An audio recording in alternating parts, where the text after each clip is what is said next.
دوستو 12 نومبر 1893 میں اس وقت کی افغان ریاست کے امیر عبد الرحمن خان اور برٹش انڈین سول سروس کے ایک آفیسر مورٹیمر ڈیورنٹ نے ایک معاہدے پر دستخط کیے، جس کے تحت اس وقت کے برطانوی ہندوستان اور افغانستان کے درمیان باقاعدہ سرحد کی نشاندہی کی گئی، جسے دونوں طرف کی حکومتوں نے تسلیم کیا۔ جس برٹش آفیسر نے اس وقت برطانوی حکومت کی نمائندگی کرتے ہوئے اس معاہدے پر دستخط کیے، آگے جا کر اس سرحد کا نام اسی کے نام پر ڈیورنڈ لائن پڑ گیا۔ ڈیورنڈ لائن یا پاک افغان بارڈر کی کل لمبائی 2640 کلومیٹر ہے، جس میں سے 1200 کلومیٹر پاکستان کے صوبہ خیبر پختونخوا کے ساتھ لگتی ہے اور 1411 کلومیٹر کی سرحد بلوچستان کے ساتھ ملتی ہے۔ قیام پاکستان سے لے کر اب تک پاکستان نے اپنے کسی بھی بارڈر کو فینس نہیں کیا تھا، لیکن اب جبکہ کسی بھی ملک کی سیکیورٹی کے لیے یہ بات انتہائی ضروری ہے کہ اس کی سرحدیں کتنی محفوظ ہیں۔ تجارتی اشیاء کی سمگلنگ ہو، ہیومن ٹریفکنگ ہو یا اس سے بڑھ کر ملک دشمن عناصر یا دہشت گردانہ سرگرمیوں کو روکنے کے لیے بہتر بارڈر مینجمنٹ آج کے دور میں نہایت ضروری ہے۔ کچھ عرصہ پہلے تک پاک افغان بارڈر پر لوگوں کی آمد و رفت بلا روک ٹوک تھی۔ افغانستان سے پاکستان اور پاکستان سے افغانستان لوگ بغیر ویزے کے سفر کرتے تھے۔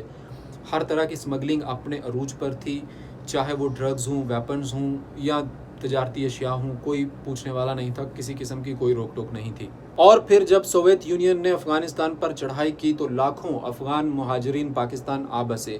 آج بھی پاکستان میں بڑی تعداد میں افغان مہاجرین رہائش پذیر ہیں۔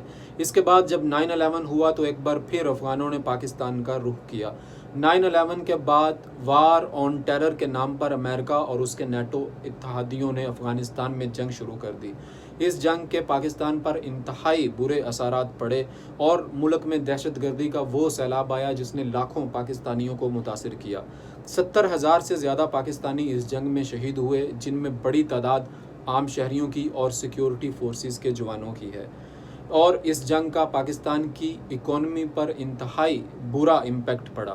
حالات اتنے خراب ہوئے کہ خیبر پختونخوا میں سوات، خیبر، شمالی وزیرستان، جنوبی وزیرستان کے علاقوں پر سے پاکستانی ریاست کا کنٹرول بالکل ختم ہو گیا، جبکہ ان علاقوں میں کالا دم تحریک طالبان پاکستان کا حکم چلنے لگا۔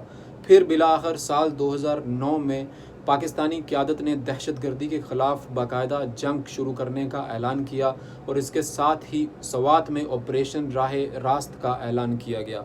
آپریشن راہ راست میں پاکستان آرمی اور پاکستان ایئر فورس نے بھرپور حصہ لیا اور آپریشن راہ راست انتہائی کامیاب رہا۔ آپریشن راہ راست کے بعد آپریشن خیبر 1، خیبر 2، خیبر 3، خیبر 4 اور آپریشن ضرب عضب کیے گئے اور دہشت گردوں کے قبضے سے تمام علاقوں کو چھڑوایا گیا اور دہشت گردوں کا بالکل صفایا کیا گیا۔ آرمڈ فورسز اور ان علاقوں میں رہنے والے عام پاکستانیوں نے بہت قربانیاں دیں۔